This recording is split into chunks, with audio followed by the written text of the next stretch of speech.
My name is Emma Collins. I am 29. I found out my brother was married from a stranger's Instagram reel. Not a phone call, not a text. A 15-second reel. I was on the night bus home from my late shift at the supermarket, half asleep, scrolling to stay awake. And suddenly there he was, my brother, Daniel Collins, in a navy suit under fairy lights, kissing a woman in a lace dress while confetti rained down. The caption read, "So happy for Olivia and Daniel, the most beautiful Cotswolds wedding." I watched it 3 times, my brain refusing to process what my eyes were seeing.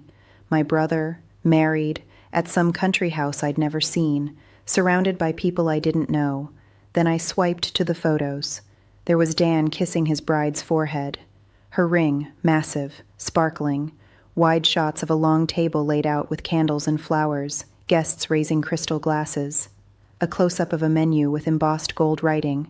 No sign of me. No sign of our Aunt Maggie. No one from our world. I clicked onto the wedding planner's page, then onto the bride's, Olivia Harrington. Her bio said, Interior Designer, Chi Harrington Group, London and Cotswolds. Then I checked the tagged account. The Harrington Group. A property company with glossy photos of developments, charity galas, polo days. In the highlights were more clips from the wedding, including a short toast from our brilliant son-in-law, Daniel. I felt like I'd swallowed ice. I scrolled the comments under one of the photos. Buried halfway down was a message from someone I recognized from school. Dan, thought you had a sister, LOL? Congrats, mate.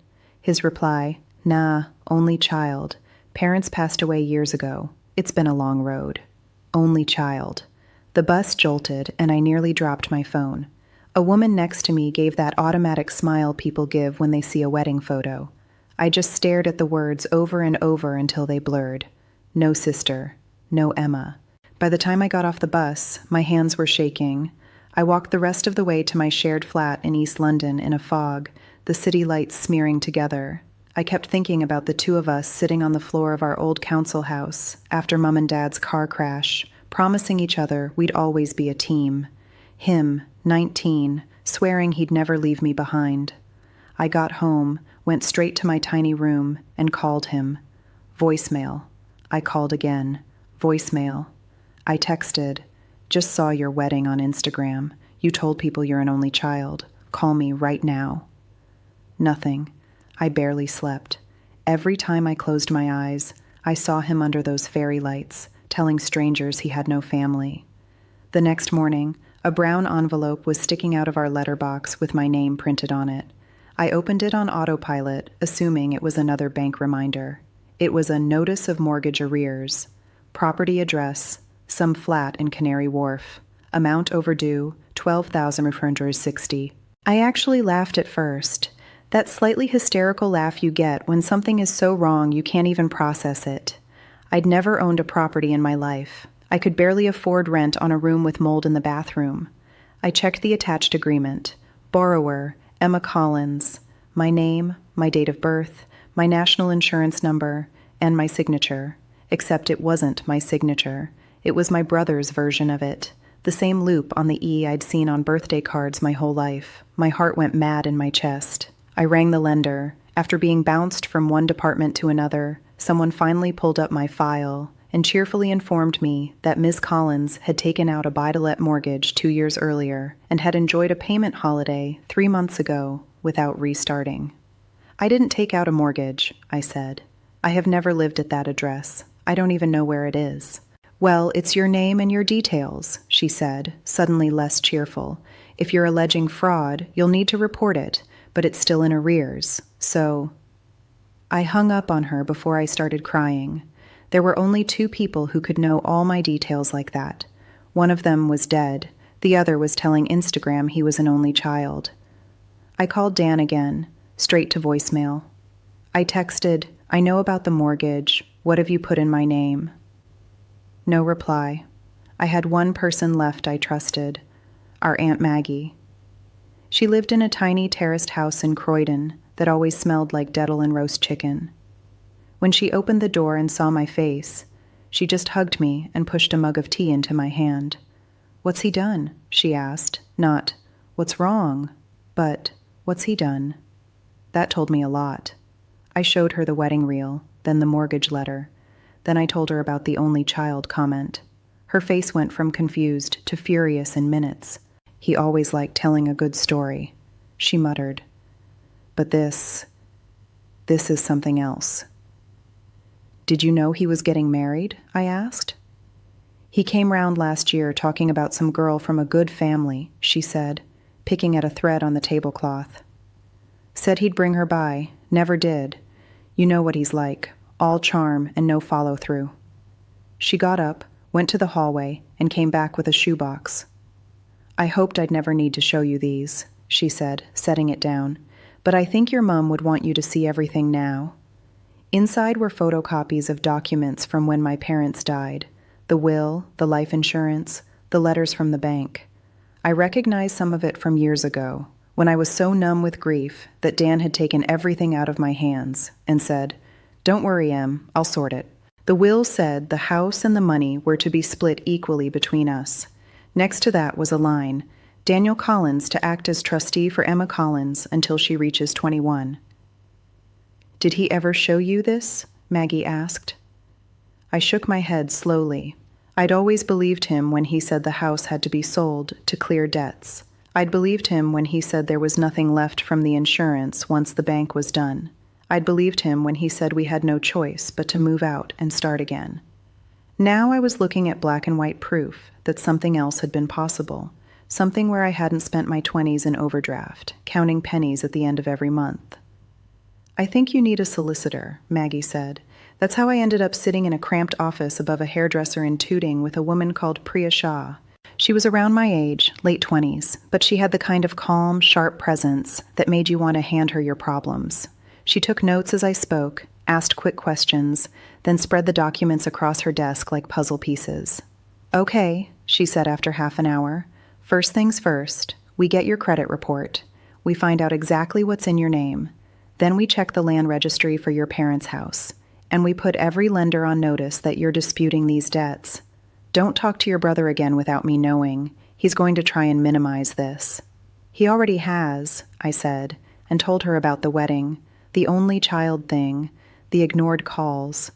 She sighed. It's not unusual, sadly. Someone in the family is good with money and thinks they're entitled to make decisions for everyone else. They justify it to themselves. But this isn't just a disagreement. If he's used your details on legal documents without your consent, that's fraud. The word landed heavy. Fraud.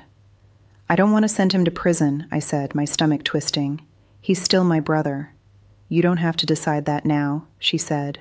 Right now you protect yourself. You listen, you gather. You don't tip your hand more than you have to. Over the next 2 weeks, my life turned into a spreadsheet. Priya pulled my credit report. We found 2 credit cards in my name I'd never applied for, both maxed out. A personal loan from 4 years ago, the Canary Wharf mortgage, late payments, defaults. I felt sick to my stomach reading it. This was the reason I'd been rejected for a rental last year, the reason my affordable phone contract had been turned down. I thought it was just because I was poor. Turns out I'd been carrying debts I never took. Then came the big one. We've got the land registry record, Priya said, sliding a printout across the desk. Your parents' house. Sold 6 years earlier to a company called D&C Property Solutions for well below market value. Registered director at the time, Daniel Collins. 2 years later, D&C dissolved. A month after that, the same property was sold on to Harrington Group as part of a regeneration package of ex-council homes. My childhood turned into a little box in someone else's investment portfolio. He used our house to get in with them, I said, my voice flat. Priya nodded. It looks like he created the shell company to buy the property cheap while you were still a minor under his trusteeship, then flipped it to Harrington Group for a profit. On paper, it's all very neat. In reality, she tapped the will. In reality, he deprived you of your share.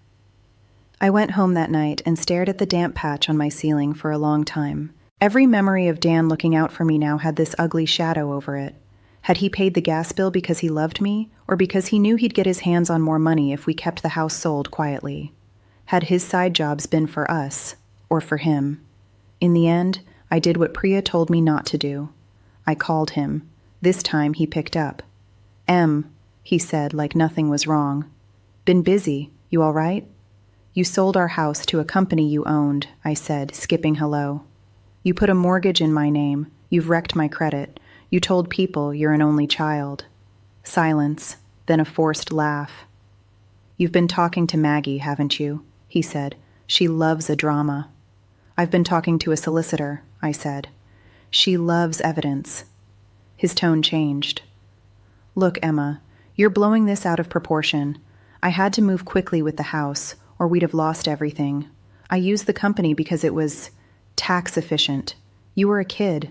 You wouldn't have understood. You were supposed to act in my best interests, I said. Not hide money from me, not use my name like a prop. He sighed heavily. I've taken care of you our whole lives. Who sorted the funeral? Who dealt with the banks when Mum died? Me. You just floated along. This mortgage thing, this fraud thing, I cut in, was temporary, he snapped. I was going to refinance, move it back into my own name. You were never going to be left with any debt. You've always been so ungrateful. I'm staring at 12 grand of arrears with my name on them, I said. My ungrateful credit score is in the gutter, and you told strangers you don't have a sister. Why? He went quiet. They wouldn't understand, he said eventually. Olivia's family, they're different. They judge. Our background, the estate, the mess. It was easier to say I was on my own. You mean it was easier to erase me, I said. You're being melodramatic, he said, voice tightening. I was going to bring you in when things were stable, get you out of that dump, but now you've gone and lawyered up and... I'm not a child anymore, I said, my voice low. You don't get to decide if I exist. I'm giving you one chance, Dan. Come clean. Undo what you can, or I take this as far as it goes. He snorted. You and some bargain basement solicitor think you can go up against the Harringtons? They'll crush you. And if you drag my name through the mud, I'll tell everyone how unstable you are. The shoplifting when you were a kid, dropping out of college, all of it. You think a judge will see you as the credible one? His words found every old shame and pressed hard. For a second, the scared little sister in me wanted to back down. Then something else rose up. The tired, angry woman who just found out her whole adult life had been sabotaged by the one person she thought she could trust. Do your worst, I said. I'm done protecting you. And I hung up. After that, I stopped thinking like his little sister and started thinking like someone who'd been played and was finally allowed to be angry about it. I didn't want to burn the world down. I didn't want revenge that would backfire and make me look mad. I wanted targeted, controlled damage. He'd built his whole new life on a story. Self-made boy from nowhere, no family, rescued by generous rich in-laws. My plan was simple. I was going to walk calmly into that story and tell the truth where he least expected it, in front of the people whose approval he'd sold me for. The chance came accidentally. I was scrolling for extra evening work. My supermarket job barely covered rent, and now I had solicitor fees, when I saw an ad. Staff needed for luxury events. No experience required. The agency did staffing for weddings, galas, charity balls. I clicked their schedule, curious. Listed under upcoming major events was Harrington Group Autumn Charity Gala, Youth Futures, Mayfair. I stared at the screen. I applied that night. A week later, I was in a tiny office being told how to hold a tray and smile while invisible. I kept my head down, passed the trial shifts, and waited. Meanwhile, Priya kept digging. She wrote to every lender demanding evidence I'd applied for those debts. When the bank finally handed over the original mortgage application, she pointed to the IP address logs and the handwriting inconsistencies and smiled. He forged this from his office, she said, on a work computer. That's helpful. She pulled land registry files on other ex-council houses sold to D&C and similar companies, then to Harrington Group. Patterns emerged, language in emails that boiled real lives down to assets and opportunities. This isn't just your brother, she said. This is a business model. Priya put me in touch with a local journalist, Jason Miller, who wrote about housing and dodgy landlords. I met him in a coffee shop, clutching my battered folder of documents. He listened, asked sharp questions, and didn't promise anything. If I write this, he said, it'll be about more than siblings falling out. It'll be about how companies profit from grief and poverty. Are you ready for that? I'm tired of hiding, I said. If my life's already being used in someone else's story, I'd rather tell it myself. He nodded. Then I need 2 things, paper trails and timing. You say the Harrington Gala is in 3 weeks? He smiled slightly. That might be interesting. The night of the gala, I stood in the staff corridor of a Mayfair gallery, wearing a white shirt and black trousers, my hair scraped back. My stomach rolled, but my hands were steady on the tray of champagne glasses. The doors opened. Guests started to arrive in waves of perfume and tailored suits and silk dresses. I held out glasses and tried to breathe. Then I heard his laugh. I looked up. Dan walked in with a woman on his arm, Olivia. She was even prettier in real life. Delicate features, a kind mouth, dressed simple and expensive. Behind them, Charles and Victoria Harrington floated in, looking like they'd stepped out of a glossy magazine spread. My brother didn't see me at first. He was busy shaking hands, accepting compliments. Olivia took a glass, smiling vaguely, then did a double take when she properly saw my face. "Champagne?" I said, my voice only wobbling a tiny bit. She frowned slightly, like she was trying to place me. Dan reached for a glass without looking. "Thanks," he said. "Enjoy your evening, Daniel," I said. His hand froze. He looked up. Our eyes met. All the blood drained from his face. "Emma?" he whispered. Olivia turned, confusion clear. "You 2 know each other?" she asked. My heart was thudding, but my voice came out calm. "We're family friends," I said. "Old times." Dan jumped in quickly. "Yeah, from school," he said too fast. "Small world, eh?" I let him have that lie for the moment. There were cameras flashing all around, people greeting them. He leaned close as they were ushered forward and hissed, "What are you doing here?" "Working," I said softly. "Like always." He stared at me like I was a bomb. During his speech later about giving kids from estates a chance, I stood at the edge of the room with a jug of water and watched him lie to a room full of people, including his wife. He talked about having no one. He talked about taking a chance on a small ex-council house. The irony made me feel physically ill. After the event, I met Jason again, this time with more paperwork. He'd already pulled some of Harrington Group's filings and found DNC in the chain. He was interested, very interested. But something was missing. It wasn't enough to hit the company from the outside. Their PR people could spin that.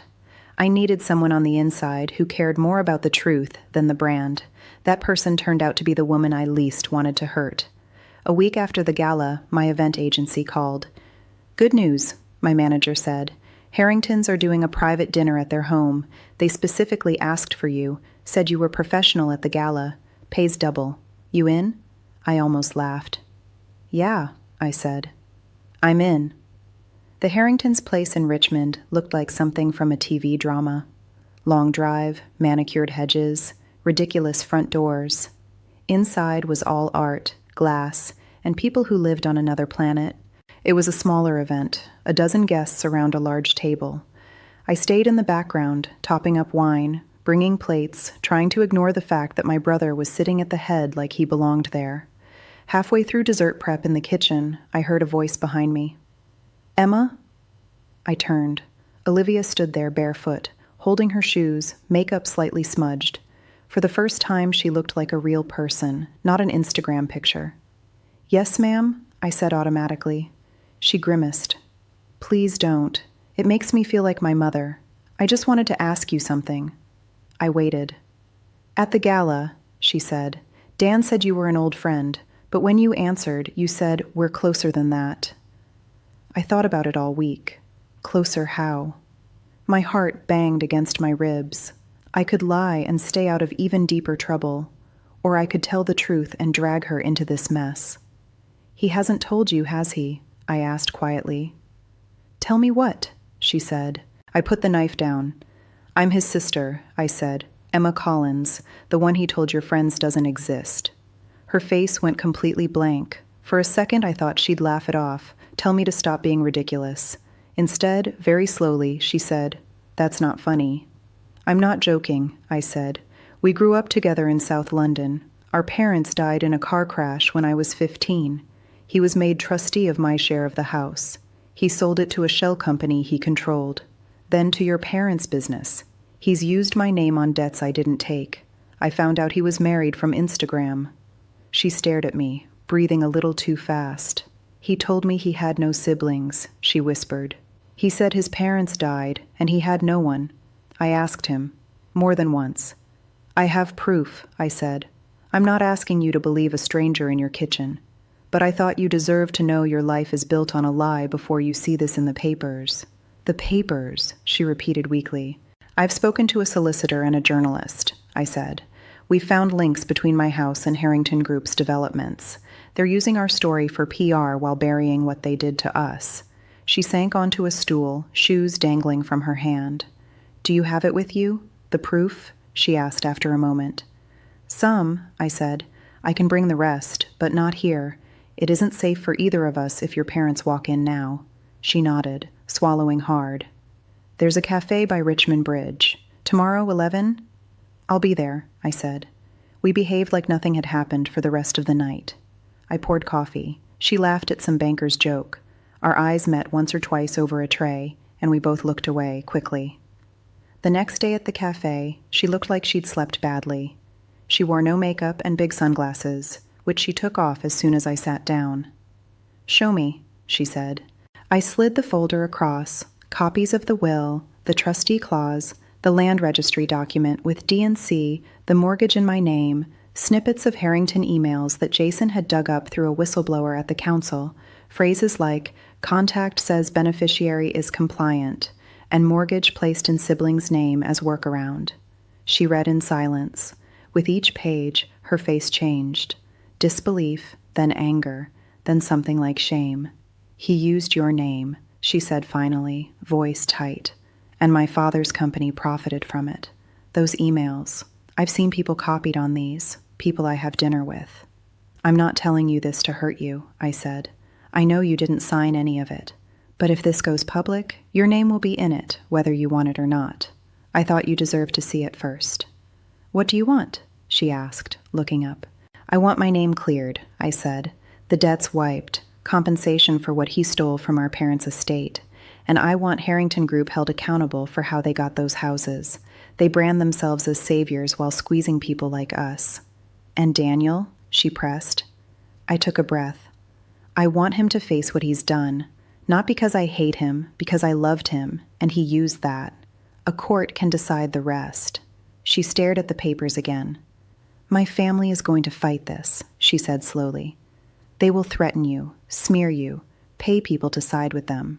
But, she swallowed, I can't unread what I've just seen. I'll speak to my own solicitor, independently, and I'll confront him. That night he turned up outside my flat again, like some bad cliché. He was in a suit, but he looked wrung out. Dark circles under his eyes, beard a little too long. What did you say to her? He demanded as soon as I stepped out. The truth, I said. You've turned my wife against me, he said. You're destroying my life. You destroyed our life the day you signed my name on that form, I shot back. You did this. He stepped closer, lowering his voice. You don't know these people, Em. They will not go down quietly. They will come after you. After Maggie. Do you really want that on your conscience? If they come after us, I said, you prove every point we're making about them. His jaw clenched. You think some sob story in a local paper will touch them? It's not just a local paper, I said. Jason's piece is going national, and Priya's filed the claim. You'll get the court papers soon. For the first time, genuine panic showed in his eyes. You're going to regret this, he said quietly. Maybe, I said, but at least they'll be my choices this time. He left without another word. 3 weeks later, Harrington Group announced their big winter charity ball, televised, celebrity guests, the works. The same day, Jason told me his article was scheduled to go live that evening, timed carefully with our civil claim becoming public record. Helping him pull everything together was exhausting. There were calls at odd hours, questions I didn't want to answer, fact-checking, lawyers combing through every sentence. But when he sent me the final draft, I cried. not because it was perfect, but because my life was finally written down honestly, in full, under my own name. The night of the ball, I put on the black and white uniform again and walked into a Park Lane hotel, knowing I was about to drop a grenade in the middle of my brother's carefully managed world. The ballroom glittered. Chandeliers, a huge stage, the Harrington logo on a giant screen. A camera crew set up for the live stream. Banners about youth futures everywhere. I checked my phone behind a pillar. A message from Jason. Article goes live at 8:15. You okay? Terrified, I texted back. Do it. Guests poured in. I did my job, offering trays, smiling, feeling surreal and outside my own body. I could see Dan across the room shaking hands, already mic'd up. Olivia stood near him, her face composed, but distant. Victoria and Charles worked the crowd like royalty. At just after 8, the charity CEO went up to introduce the evening. My phone buzzed in my apron. We're live. Across the ballroom, lights from 100 phones glowed almost at once. Screens lit up faces. People started whispering, showing each other something. On the big screen behind the stage, the charity logo flickered. The tech team looked confused. The charity CEO kept talking, filling space. Jason sent another text. Trending already. Brace. I slipped towards the back of the room, tray half empty, heart banging. From where I stood, I could see the front few rows. One man tilted his phone so his neighbor could see. I recognized the headline on the tiny screen even from a distance. Ex-council homes, shell companies, and a betrayed sister. The dark side of Harrington's regeneration. My name just underneath. The CEO finished her bit and launched into introducing a shining example of the opportunities our work can create, my good friend and colleague, Daniel Collins. Applause. Dan walked on stage, smile frozen in place. As he started his usual spiel about growing up on an estate with no safety net, more phones went off. Audible notification pings broke the air. Could whoever that is please put their phone on silent? The CEO joked uneasily. Someone at the back called out, "It's the article about you, mate." People laughed, uncomfortable. Dan's eyes darted around the room. His gaze landed on me for a second. I didn't look away. He tried to keep going. As I was saying, when you grow up with nothing, you... A woman near the front row shouted, "What about your sister, Daniel, the one you forgot to mention?" Silence fell like a dropped curtain. He froze. Microphone in hand, spotlight on his pale face. My brother finally felt something he'd never had to feel in these rooms. Exposed. The charity CEO hurried back on, murmuring something about, "We'll return to Daniel later," and gently took the mic. The big screen behind them flickered abruptly to a bland holding slide about technical difficulties. I could see the tech guy at the back frantically talking into his headset. I saw Charles checking his phone, jaw tightening. I saw Victoria go white, then flushed red. I saw Olivia, reading, then looking up at her husband with a face I'd never seen on her before, not adoration, not even anger, disgust. During the short break, they announced to address some matters. I stepped forward. Security moved half a step like they might block me, but no one actually did. Everyone was watching their own drama unfold. I walked up to where Dan had come down from the stage. He was surrounded by a small storm. The charity CEO, a frantic PR woman, a TV producer whispering about the live stream. "Emma, leave," he said as soon as he saw me, voice raw. "You've done enough." I ignored him and looked straight at the charity CEO and the journalist from one of the national papers I recognized hovering nearby. "I'm Emma Collins," I said, loud enough to carry to the clusters of nearby guests. "The sister in that article, the one he's been telling everyone doesn't exist."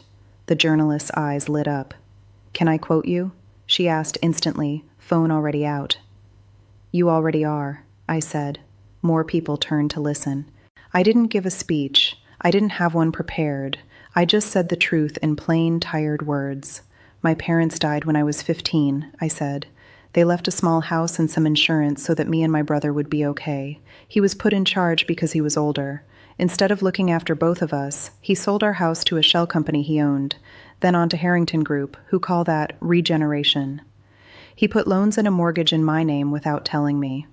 While I was working night shifts and living in moldy flats, he was standing in rooms like this saying he had no family and that he'd done it all on his own. You could have heard a pin drop.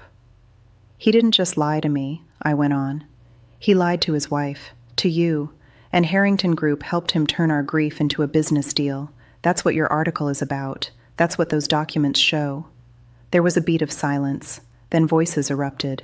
Is this true? Someone demanded of Charles. Did you know? Another asked Olivia. She stepped forward before anyone else could speak.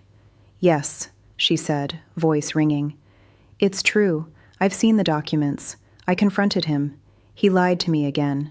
My father's company profited from this. However they spin it, we can't change what was done to Emma. Victoria grabbed her arm. Olivia, don't do this here. She shook her off. Here is exactly where it needs to be done, she said. You've all been happy to use our family story to raise money and polish reputations. You can listen to the ugly part, too. She looked at me. If you need a witness, for court or for the press, you have me, she said quietly. I won't pretend I didn't know anymore. Then, in full view of donors, cameras, and staff, she slipped her wedding ring off and put it on the nearest table. The room seemed to exhale in one collective gasp. Victoria spluttered. Charles looked like someone had just taken a swing at his jaw. The charity CEO looked close to tears. Security, finally, tentatively, came over. Miss, maybe we should step outside, one of them murmured. I let them guide me towards the exit. I'd done what I came to do. The rest would play out whether I was in the room or not. Outside in the cold air, I leaned against the hotel wall, shaking with adrenaline. My phone buzzed nonstop. Priya, Jason, an unknown number that turned out to be a TV producer asking for an interview. Jason's text came through first. You were brilliant. Video already all over Twitter. They can't spin this away now. Priya's. They've just emailed offering to discuss settlement. Funny how fast that happens when the cameras are on. Maggie's came a little later, full of swear words and pride. Saw you on telly. Your mom would have been yelling at the screen and cheering. The weeks after that were messy. Harrington Group put out a carefully worded statement about historic transactions and isolated breaches of internal standards. They launched an independent review. They dropped their smuggest regeneration campaigns quietly and paused some projects. Behind the press releases, their lawyers tried to make my problem go away. They called Priya with without prejudice offers, money if I'd sign a non-disclosure agreement. At first, it was insulting, barely enough to cover the fraudulent debts. The more the story spread, the more serious their tone became. On Priya's advice, I held my nerve. In the end, we agreed a settlement that did 3 things. 1, wiped every debt in my name related to my brother's actions and corrected my credit record. 2, paid me my missing share of the house sale and insurance, plus interest. 3, included a written admission that failures and oversight had allowed inappropriate use of a beneficiary's position in the purchase of my family home. It wasn't the emotional apology I wanted, but it was on paper, signed, with their logo at the top. It was something I could hold. Separately, the police charged Dan with fraud relating to the debts in my name and similar things he'd done to 2 other people, one an elderly neighbor, one an ex-girlfriend. He ended up pleading guilty to avoid a heavier sentence. He got community service, a suspended sentence, and fines. Some people said he got off lightly. Maybe he did. But watching him stand in a magistrate's court while they read out what he'd done, without any of the music or fairy lights or charity logos, that felt like a kind of justice. He couldn't hide behind a sob story there. He was just another man who thought he could play with people's lives and walk away. Olivia followed through on what she'd said. She filed for divorce. She gave a statement supporting my civil claim. She pushed for real changes inside her family's company, not just rebranding, but actual policies about transparency, about not using shell companies in vulnerable sales. Whether those changes stick, I don't know, but the fact she tried mattered to me. She and I are not exactly friends, but we're not enemies either. We message sometimes, mostly about boring things. She sent me a photo once of a genuinely affordable community project she'd worked on and wrote, "Trying to do better, slowly." As for me, I moved, not to some mansion, to a small, scruffy flat that I can actually afford because, for the first time, my name isn't weighed down with debt I never chose. The wallpaper peels a bit in one corner, the oven makes a weird noise, but the tenancy is in my name alone, clean, and when the landlord ran a credit check, it didn't bounce back with a list of defaults. I left the supermarket job and started working part-time at a charity that supports people who've been victims of financial abuse. I sit in little rooms with people who look a lot like me a year ago, ashamed, confused, convinced it's somehow their fault. A partner or sibling or parent misused their trust. I show them gently that it's not. Sometimes I tell my story in support groups, all the messy parts, not as some inspirational tale, but as proof that you can fight back without becoming what hurt you. I still miss my brother in a strange way. I miss the version of him who taught me to ride a bike in the alley, the one who made me beans on toast when Mum was on a late shift, the one who held my hand at the funeral and said, "It's us against the world now, Em." But I've accepted that version lived side by side with someone else, a man who decided he was worth more than me, that my name was his to sign, that my existence was optional. You can love the memory and still hold the person accountable. I'm learning that. A few months after the court stuff was over, I saw him by chance at Oxford Circus Station. I was coming up the escalator. He was going down. He wasn't in a suit, just jeans, a hoodie, a backpack. For once, he looked like what he was, a tired bloke in London, not our brilliant son-in-law. Our eyes met for half a second. A dozen things seemed to flash between us. Childhood, lies, courtrooms, that glittering ballroom. His mouth moved, like he was going to say my name, but the crowd carried him away.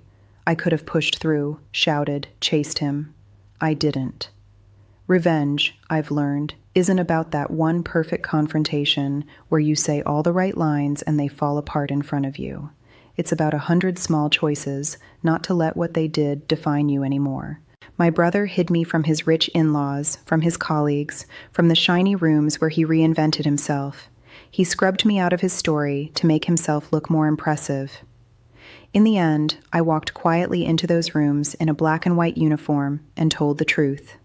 I stood under the same chandeliers and said, I exist. That's what my revenge really was.